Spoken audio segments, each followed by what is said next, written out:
আর এতক্ষণ দেখছিলেন Nasir floor glass সংবাদ শিরোনাম, থাকছে বিস্তারিত। আর আপনাদের সাথে আছি আমি সুলতানা স্বর্ণা। নতুন ভোটারের সংখ্যা ৪৫,৭১,০০০ আর দেশের মোট ১২,৬১,০০,০০০। এ তথ্য দিয়ে হালনাগাদ ভোটার তালিকার খসড়া প্রকাশ করেছে নির্বাচন কমিশন। এতে কারো তথ্যে ভুল থাকলে সংশোধনের জন্য ১২ দিন রাখা হয়েছে। সারা দেশে উপজেলা ও থানা নির্বাচন কর্মকর্তার কার্যালয়ে স্ব এলাকার তালিকা প্রকাশ করা হয়েছে। এতে কারো ভুল থাকলে সংশোধন করে নিতে পারবেন। জানা গেছে এবারের হালনাগাদে ৪৪ লাখের মতো নতুন ভোটার যুক্ত হচ্ছেন। এদেরই তথ্য খসড়া সম্পূরক তালিকায় প্রকাশ করা হয়েছে। যাদের বয়স ৩১ অক্টোবর পর্যন্ত ১৮ বছর পূর্ণ হবে তারাও ত্রয়োদশ জাতীয় সংসদ নির্বাচনের ভোটার তালিকায় যুক্ত হবেন। সকল কাজ শেষে চূড়ান্ত ভোটার তালিকা প্রকাশ করা হবে ৩১ আগস্ট। ২রা মার্চ আমরা যে ভোটার তালিকা চূড়ান্ত করেছি সেখানে আমাদের ভোটারের সংখ্যা হচ্ছে ১২,৩৭,৩২,২৭৪। বাদপড়া ভোটার যাদের আমরা তথ্য নিয়েছিলাম বাড়ি বাড়ি যে, এবং যারা আমাদের সহোদ্যোগী হয়ে এসে আমাদের সাথে অন্তর্ভুক্ত হয়েছেন ২রা মার্চ পর্যন্ত, তাদের সংখ্যা হচ্ছেন ৪৫,৭১,২১৬। জুলাই অভ্যুত্থানের পর অন্তর্বর্তী সরকার গঠনের ১ বছর পূর্ণ হলেও পূরণ হয়নি সাধারণ মানুষের প্রত্যাশা। নাগালে আসেনি জিনিসপত্রের দাম, অন্যদিকে অবনতি হয়েছে আইন শৃঙ্খলা পরিস্থিতিরও।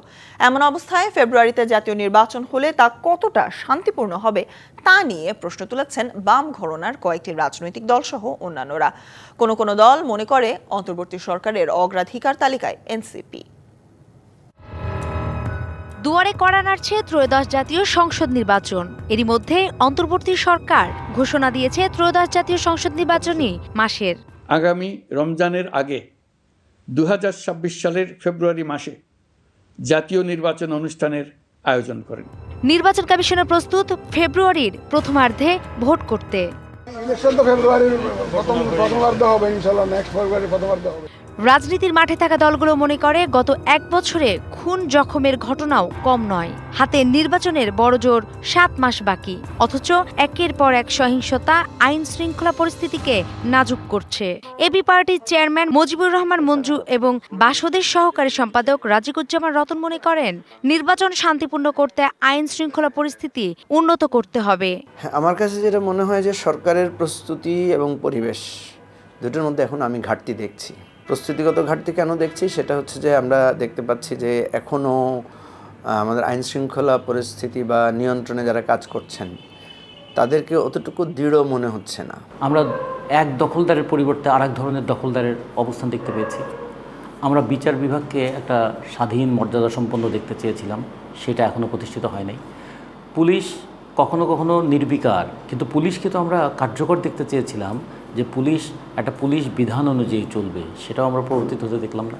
নাগরিক ঐক্যের সভাপতি মাহমুদুর রহমান মান্নার মতে গণ অভ্যুত্থানের পর গড়ে ওঠা এনসিপি অন্তর্বর্তী সরকারের প্রায়োরিটির তালিকায়। উনি কি মনে করে করেছিলেন জানি না, কিন্তু দৃশ্যত বোঝা গেল যে উনি এদেরকে সরাসরি প্রশ্রয় দিচ্ছেন। নির্বাচনে যারা গুরুত্ব পাবে ভোটের ফলাফলে আগে থেকে ধারণা করা যায়, তো তাদেরকে উনি হয়তো বিশেষ গুরুত্ব দিচ্ছেন। আমাদের বেলায় কোনো স্পেশাল কিছু নেই।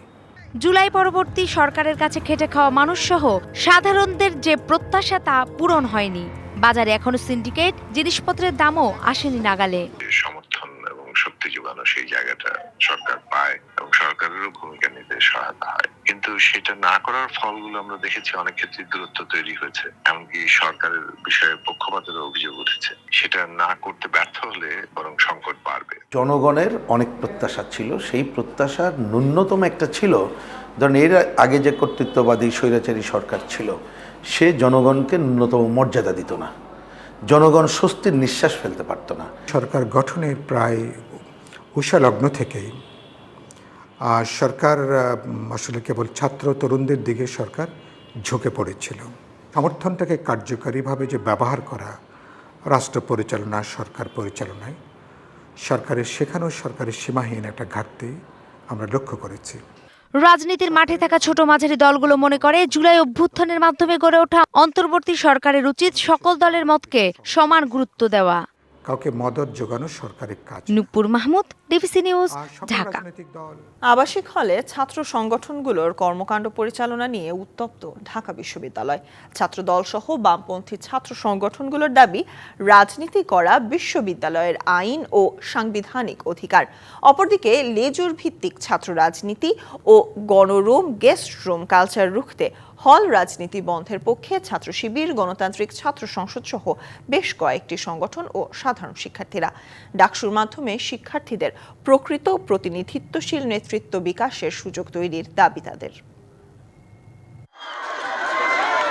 শুক্রবার ঢাকা বিশ্ববিদ্যালয়ের 18টি হলে আহ্বায়ক কমিটি ঘোষণা করে ছাত্রদল। এর প্রতিবাদে ওই দিন মধ্যরাতে উত্তাল হয়ে ওঠে বিশ্ববিদ্যালয়ের হলপাড়া। আবাসিক হলে ছাত্র রাজনীতি বন্ধের দাবিতে উপাচার্যের বাসভবন ঘেরাও করে শিক্ষার্থীরা। ওই সময় হল রাজনীতি বন্ধের সিদ্ধান্ত বহাল রাখার ঘোষণা দেন বিশ্ববিদ্যালয়ের প্রক্টর। হল পর্যায়ে ছাত্র রাজনীতি সংক্রান্ত যে সমঝোতা হয়েছিল সেই সমঝোতা বহাল থাকবে। বিশ্ববিদ্যালয় প্রশাসনের এমন সিদ্ধান্তে মিশ্র প্রতিক্রিয়া জানিয়েছে ছাত্র সংগঠনগুলো। ছাত্রদল ও বামপন্থী ছাত্র সংগঠনগুলোর দাবি, হল পর্যায়ে কমিটি দেয়া তাদের সাংবিধানিক অধিকার। বিশ্ববিদ্যালয়ের আইনেও এ বিষয়ে কোনো বাধা নেই। 1973 সালে ঢাকা বিশ্ববিদ্যালয়ে একটি অধ্যাদেশ বা আদেশ আছে, কারোর যে রাজনৈতিক বা সাংবিধানিক যে অধিকার সেটি ক্ষুণ্ণ করার ন্যূনতম কোনো সুযোগ কারণ নেই। তো এই সিদ্ধান্তের মধ্য দিয়ে আসলে গুপ্ত রাজনীতির যে মডেল সেটাকে এন্ডোর্স করা হলো এবং প্রকাশ্য রাজনীতিকে ডিসইনসেন্টিভাইজ করা হলো। হলে ছাত্র রাজনীতির সুযোগ রেখে গণরুম, গেস্ট রুম কালচার বন্ধে কার্যকর পদক্ষেপ চান এই ছাত্র নেতা। আপনার যদি মাথা ব্যথা হয়, মাথা কেটে ফেলাটা কোনো সমাধান নয়, বরং হল রাজনীতি করলে সেটি কোন কাঠামোর ভিত্তিতে হতে পারে একটি রোডম্যাপ তৈরি করা উচিত। তবে লেজুর ভিত্তিক রাজনীতির নিপীড়ন থেকে মুক্তি পেতে হলে ছাত্র রাজনীতির বিপক্ষে ছাত্র অধিকার পরিষদ ও গণতান্ত্রিক ছাত্র সংসদ। বিশ্ববিদ্যালয়ের হল এবং একাডেমিক এরিয়াগুলোতে সাংগঠনিক কমিটি দিয়ে কাঠামো তৈরি করে সেই সমস্ত জায়গায় ছাত্র রাজনীতির পক্ষে আমরা নই। শিক্ষার্থীরা মনে করে যদি আবারও হলে হলে রাজনীতি ফিরে গেলেন তারা আবারও দাসত্ব জীবনে ফিরে যাবে। আবারও একটা সিটের জন্য তাকে হল প্রবেশের কাছে না গিয়ে তাকে এলাকার যে বাইরে পলিটিক্স করে সেই বাইরের পিছনে যেতে হবে। এদিকে ছাত্র শিবিরের বিশ্ববিদ্যালয় শাখা জানিয়েছে, সাধারণ শিক্ষার্থীদের দাবির সাথে একমত হয়ে হলে সাংগঠনিক কার্যক্রম বন্ধ রেখেছে সংগঠনটি। সবার ঐক্যমতের ভিত্তিতে একটা লিখিত ফরম্যাটে নিয়ে আসা, যে রাজনীতি করতে চাইবে না তারও যেমন অধিকার হরণ হবে না, যে রাজনীতি করতে চাইবে তারও কোনো ধরনের সাংবিধানিক অধিকার হরণ হবে না। এ বিষয়ে শনিবার হল প্রভোস্টদের সাথে বৈঠক শেষে উপাচার্য জানান, হলে রাজনীতি বন্ধের সিদ্ধান্ত বাস্তবায়নে সুনির্দিষ্ট নীতিমালা তৈরির কাজ চলছে। আমরা ওই বিস্তারিত কর্মপন্থাটা ঠিক করার চেষ্টা করছি, যেটা একটা গাইডলাইন আকারে আমাদের উপস্থাপন করা হবে। গত বছর জুলাই আন্দোলনের সময় ঢাকা বিশ্ববিদ্যালয়ের হলে ছাত্র রাজনীতি বন্ধের নির্দেশ জারি করতে প্রশাসনকে বাধ্য করে আন্দোলনকারীরা। সেই সিদ্ধান্ত বহাল রাখার দাবি সাধারণ শিক্ষার্থীদের। রেদওয়ানুল হক, ডিবিসি নিউজ, ঢাকা।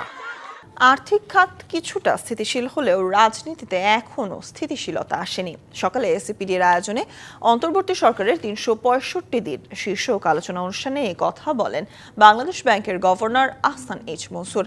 এই মুহূর্তে সবাই বিনিয়োগে ঝাঁপিয়ে পড়বে এমন প্রত্যাশা থাকলে সেটি ভুল বলেন গভর্নর।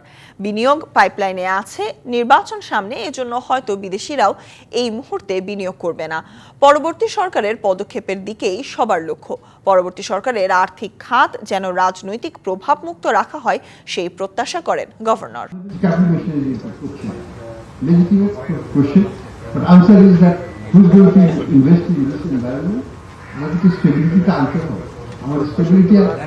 আর্থিক খাতে কেবল এসেছে, রাজনৈতিক খাতে তো এখনো আসে নাই, সিকিউরিটি সিচুয়েশনে তো এখনো আসছে। সবকিছু মিলিয়ে এখনই কেউ বিনিয়োগে ঝাঁপিয়ে পড়বে এই প্রত্যাশা যদি কারো থাকে, আমি বলছি। বরিশাল শের-ই-বাংলা মেডিকেল কলেজ হাসপাতালের জরুরি বিভাগের চিকিৎসা সেবা সীমাবদ্ধ হয়ে পড়েছে ভর্তির মধ্যে। 4 থেকে 5 ঘন্টার চিকিৎসার জন্য দিনের পর দিন ওয়ার্ডে ভর্তি থাকতে হচ্ছে অনেককেই। ভর্তি থাকা রোগীর চাপ বৃদ্ধি পাওয়ায় হিমশিম খাচ্ছেন চিকিৎসকরা। বরিশালের শের-ই-বাংলা মেডিকেল কলেজ হাসপাতালের জরুরি বিভাগে মিলছে না জরুরি চিকিৎসা। বছরের পর বছর ধরে চলে আসা এই অবস্থার কোনো পরিবর্তন দেখছেন না রোগী ও স্বজনরা। অপারেশন থিয়েটারে নেই প্রয়োজনীয় যন্ত্রপাতি, ক্যাজুয়ালিটি কক্ষে রোগীর জন্য কোনো বেড নেই, নেই অক্সিজেন ও জরুরি ওষুধের ব্যবস্থা।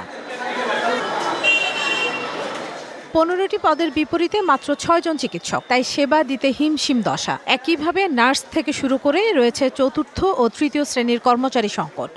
ভর্তির জন্য এখন সিরিয়ালে দাঁড়াইয়েছে। নর্মাল যদি একটা টিউমার যদি এরা যদি করে দিতে তাহলে আমার তো 8-10 দিন হয়তো বাসাইতে হইতে না। কোনো একটা এমার্জেন্সি রুগী আসলে যে তাৎক্ষণিক তার একটা চিকিৎসা নিয়ে যে সেবা পাবে এরকম কোনো পরিস্থিতি এখানে আসলে নাই। ওয়ার্ডে ভর্তি নয়, জরুরি বিভাগ থেকে চিকিৎসা সেবা নিয়ে বাড়ি ফিরতে স্বয়ংসম্পূর্ণ জরুরি বিভাগের দাবি জানান রোগীর স্বজনরা। সম্পূর্ণ একটা হসপিটালের মধ্যে যা থাকা উচিত এইখানের মধ্যে স্বল্প পরিসরে সব থাকবে, কিন্তু এখানে নাই। জরুরি বিভাগটা একটি স্বয়ংসম্পূর্ণ বিভাগ হিসেবে প্রতিষ্ঠা লাভ করুক, এটা আমাদের কাম্য। জনবল থেকে শুরু করে নানা সংকটের কথা তুলে ধরেন জরুরি বিভাগের চিকিৎসক। আমার এখানে মানে রোগীকে যে ভর্তি রেখে আমি একটু চিকিৎসা দেবো সেই জায়গাটাও নাই। লজিস্টিক কিছু সাপোর্ট যেমন অক্সিজেন, বিশেষ করে এখানে যদি ক্যাজুয়ালিটি ডিপার্টমেন্ট খোলা যায় আর কি, সেটা হচ্ছে সবথেকে বেটার। জনবল নিয়োগ দিয়ে ক্যাজুয়ালিটি বিভাগ চালু সহ সব সমস্যা সমাধানের আশ্বাস দেন হাসপাতালের পরিচালক। আমাদের যেটা ইনফ্রাস্ট্রাকচার আছে ওই পুরো ব্লকটাকে আমরা ইমার্জেন্সি ক্যাজুয়ালিটিতে টার্ন ওভার করবো। সামনের দিকে আপনার 10টা বেড আছে যেটাকে আমরা ক্যাজুয়ালিটিতে হিসাবে কনভার্ট করব। মেডিসিন অবজারভেশন, আরেকটা করবো সার্জারি অবজারভেশন, আরেকটা করবো গাইনির অবজারভেশন।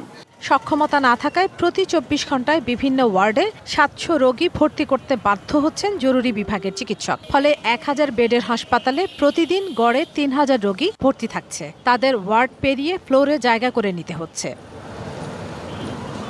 DBC news desk.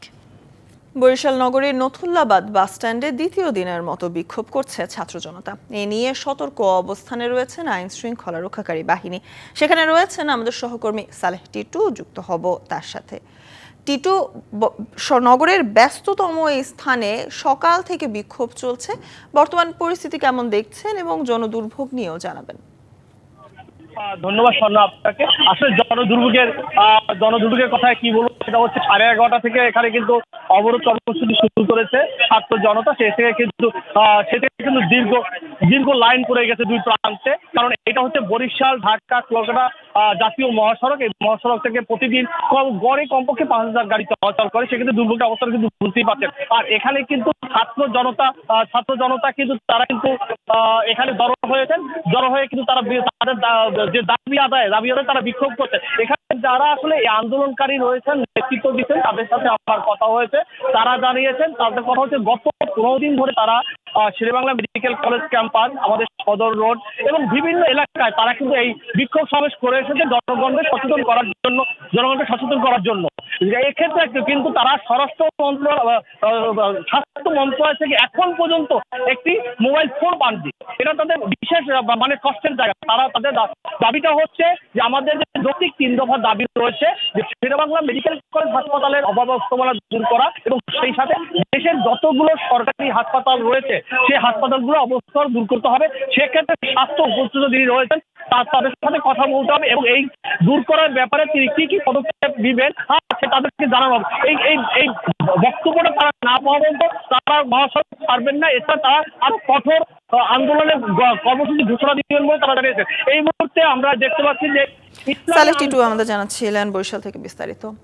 এদিকে আগামী 48 ঘন্টার মধ্যে স্থায়ী ক্যাম্পাসের দাবি মেনে না নিলে আরও কঠোর কর্মসূচির হুঁশিয়ারি দিয়ে আপাতত উত্তরবঙ্গ অবরোধ কর্মসূচি স্থগিত করেছে রবীন্দ্র বিশ্ববিদ্যালয়ের শিক্ষার্থীরা।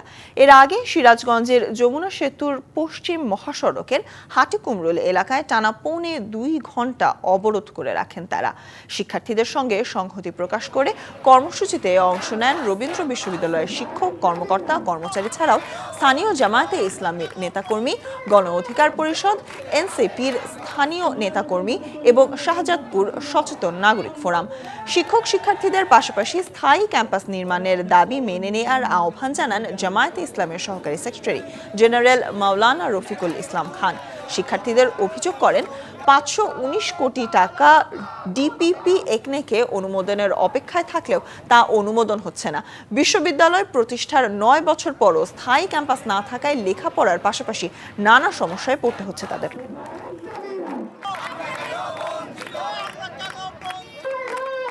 যেন বদনাম না হয় তাই সবাইকে নিয়ে একটি ভালো নির্বাচন করতে চায় অন্তর্বর্তী সরকার, এমনটাই বললেন স্বরাষ্ট্র উপদেষ্টা।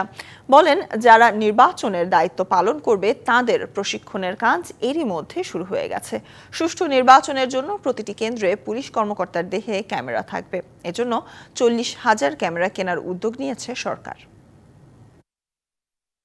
ফেব্রুয়ারিতে জাতীয় নির্বাচন, ভোট কেন্দ্রের নিরাপত্তা নিশ্চিতে 40,000 বডি ক্যামেরা কিনছে অন্তর্বর্তী সরকার। শনিবার রাষ্ট্রীয় ভবন যমুনায় প্রধান উপদেষ্টার সভাপতিত্বে অনুষ্ঠিত উচ্চ পর্যায়ের এক সভায় এ সিদ্ধান্ত নেওয়া হয়। বিষয়টি নিশ্চিত করা হয়েছে প্রধান উপদেষ্টা ডক্টর মোহাম্মদ ইউনূসের কার্যালয়ের ভেরিফাইড ফেসবুক পেজে। রবিবার সচিবালয়ে স্বরাষ্ট্র উপদেষ্টার সভাপতিত্বে আইন শৃঙ্খলা কমিটির বৈঠক শেষে এ নিয়ে কথা বলেন স্বরাষ্ট্র উপদেষ্টা। স্বরাষ্ট্র উপদেষ্টা জানান, নির্বাচন ঘিরে প্রতিটি কেন্দ্রে পুলিশ কর্মকর্তাদের দেহে এসব ক্যামেরা থাকবে, তাতে আইন শৃঙ্খলা পরিস্থিতি পর্যবেক্ষণ সহজ হবে। বডি ক্যামেরা যেটা আমরা ক্রয় করে দিচ্ছি, কোন কেন্দ্রে কি ধরনের ঘটনা ঘটছে আপনি সেন্ট্রাল থেকে আপনার এদেরও মনে হয় এটার অ্যাক্সেস দেওয়া হবে, আপনারাও কিন্তু দেখতে পারবেন।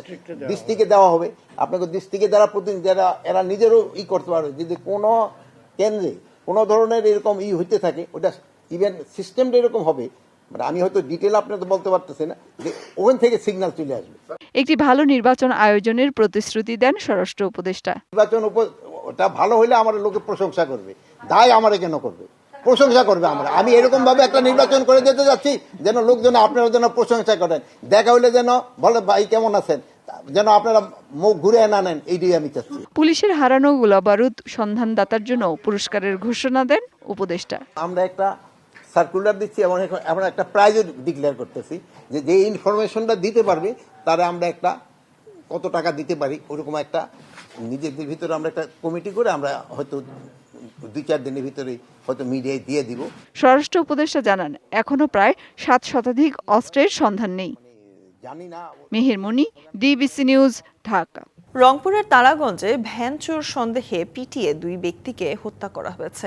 গতকাল রাতে উপজেলার শায়ার ইউনিয়নের বুড়িরহাট বটতলা এলাকায় এই ঘটনা ঘটে। নিহতরা হলেন রূপলাল দাস ও প্রদীপ দাস। পুলিশ ও ভুক্তভোগী পরিবার জানায়, রূপলাল দাসের মেয়ের বিয়ের কথাবার্তা চলছিল। বিয়ের দিন তারিখ ঠিক করতে গেলে রাতে মিঠাপুকুর থেকে নিজের ভ্যান চালিয়ে প্রদীপ দাস রূপলাল দাসের বাড়ির দিকে রওনা হন। আর এবার থাকছে সিএসআরএম-এর সৌজন্যে ডিবিসি এক্সপ্রেস।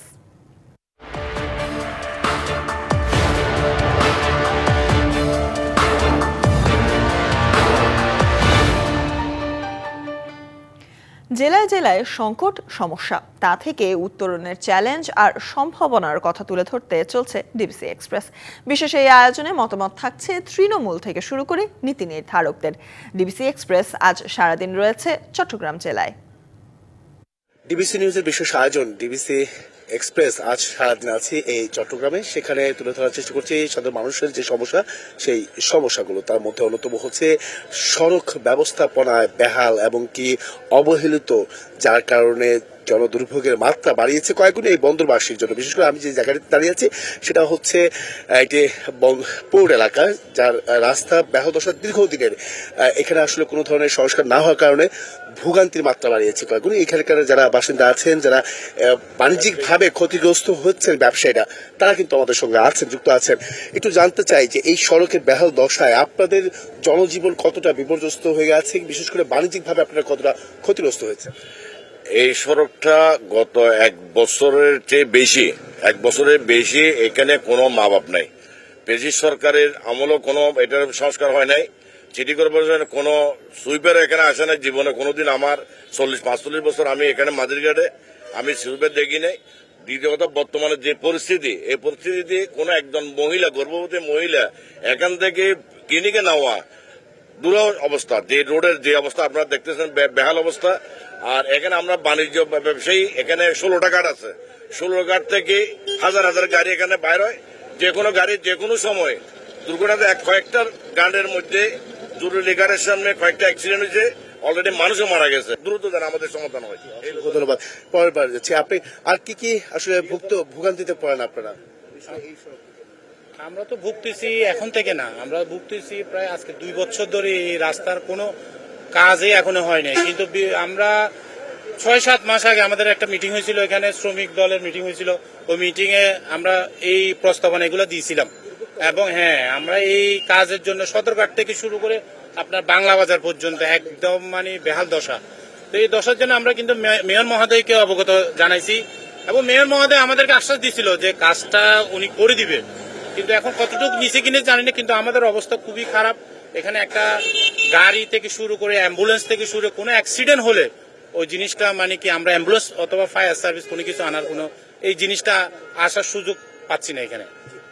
একটু জানতে চাই আর কি কি সমস্যা? সমস্যা বলতে আমি তো আমাদের ডেবা সমিতির সেক্রেটারি অসুস্থতার কারণে আসতে পারে নাই।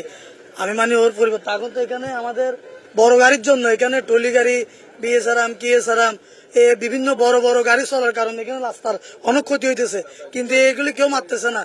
মানে এখানে কেউ আবাসও করতেছে না, কেউ মারতেছে না। আপনার মাল নিতেছে 40 টন 50 টন 40 টন 50 টন মাল নিতেছে, গাড়ি অ্যাক্সিডেন্টে গাড়ি দিতেছে, গাড়ি দুর্ঘটনা হইতেছে, কিন্তু এগুলি কেউ পরিবর্তন নিতেছে না। আপনার পরশুদিন একটা স্কুলের বাচ্চা এই লিখিতে যাইতেছে, উল্টাইয়া পড়ে গেছে, পরে ওর মাথাটা ফাটে গেছে। শুনছিলাম যে এইখানকার মাঝিরঘাট এলাকায় ঠিক এই সড়কটির বেহাল দশায় নানা যে বিভিন্ন ধরনের যে দুর্ভোগে সৃষ্টি হয় বা ভোগান্তি মাত্রা বেড়েছে কয়েক গুণ এই রাস্তার বেহাল দশার কারণে। সেই রাস্তা বেহাল দশার বা এই রাস্তার সংস্কারের দাবি কিন্তু জানাচ্ছেন তারা। পরবর্তী সংবাদ বিকেল 5টা থাকছে বিভিন্ন কোনো জায়গা থেকে চট্টগ্রাম বন্দর কেন্দ্রিক যে সমস্যাগুলো রয়েছে সেসব বিষয় তুলে ধরার চেষ্টা করবো। সঙ্গে থাকুন। 1.5 দশক পর রাজশাহী মহানগর বিএনপির সম্মেলন আজ, তাতে যোগ দিচ্ছেন নেতাকর্মীরা। সেখানে রয়েছেন সহকর্মী সৌরভ হাবিব, সরাসরি যুক্ত হব তার সাথে। সৌরভ, রাজশাহী মহানগর বিএনপির এই সম্মেলনে নেতাকর্মীদের উচ্ছ্বাস কেমন দেখছেন? স্বর্ণা, দীর্ঘ 16 বছর পর এই সম্মেলন হচ্ছে রাজশাহী মহানগর বিএনপির। মাঝখানে বেশ কয়েকটি আহ্বায়ক কমিটি ছিল এবং সম্মেলন না হওয়ার কারণে একটা কিন্তু ভাটা পড়েছিল উৎসাহ এবং নেতৃত্ব সৃষ্টির ক্ষেত্রে। এবং এই সম্মেলনের মাধ্যমে নতুন নতুন নেতৃত্ব তৈরি আসবে এবং বেরিয়ে আসবে নতুন আগামী দিনের যে নির্বাচন সহ আন্দোলন সংগ্রামে চলবে। এখন উদ্বোধন চলছে।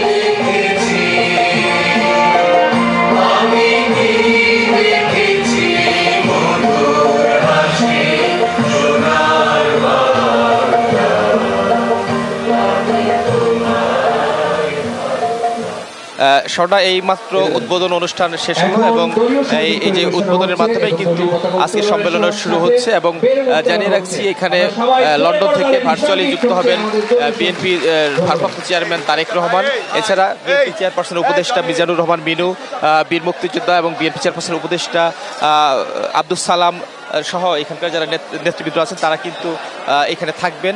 এবং আমরা মহানগর বিএনপির একজন নেতা আছেন আমাদের সঙ্গে, একটু বলবেন যে আজকের আয়োজন কেমন? আলহামদুলিল্লাহ, দীর্ঘ 16-17 বছর পর রাজশাহী মহানগর বিএনপি দ্বিবার্ষিক কাউন্সিল হতে আছে।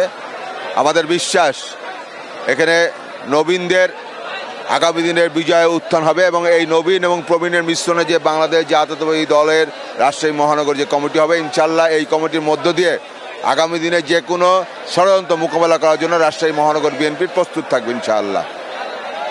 ধন্যবাদ আপনাকে। আমরা কথা বলছিলাম মহানগর বিএনপির একজন শীর্ষ নেতার সঙ্গে এবং আগামী দিনের যে নেতৃত্ব এবং ষড়যন্ত্র এবং সবকিছুর সামনের যে চ্যালেঞ্জ আছে সেই চ্যালেঞ্জগুলো মোকাবেলায় নতুন নেতৃত্ব ভূমিকা রাখবে এই প্রত্যাশা তারা করছেন। এবং এই প্রাথমিক সম্মেলন জানাচ্ছিলেন রাজশাহী থেকে বিএনপি সম্মেলন নিয়ে। যুদ্ধবিমানের গোলা, বন্দুকের গুলি, এরপর ত্রাণ। শুরুতে ভুল মনে হলেও বাস্তবতা বলছে বিমান থেকে ফেলা ত্রাণের বাক্স কেড়ে নিচ্ছে গাজাবাসীর প্রাণ। আকাশ থেকে নেমে আসা ত্রাণের বাক্সের আঘাতে মৃত্যু হলো 15 বছর বয়সী এক কিশোর ফিলিস্তিনির। এ নিয়ে কেবল ত্রাণের আঘাতেই মারা গেলেন 23 জন, আহত শতাধিকের বেশি। অন্যদিকে না খেতে পেরে গত 24 ঘন্টায় মারা গেছেন 11 জন। এতে অনাহারে মৃতের সংখ্যা বেড়ে দাঁড়ালো 212 জনে, যাদের মধ্যে 98 জনই শিশু।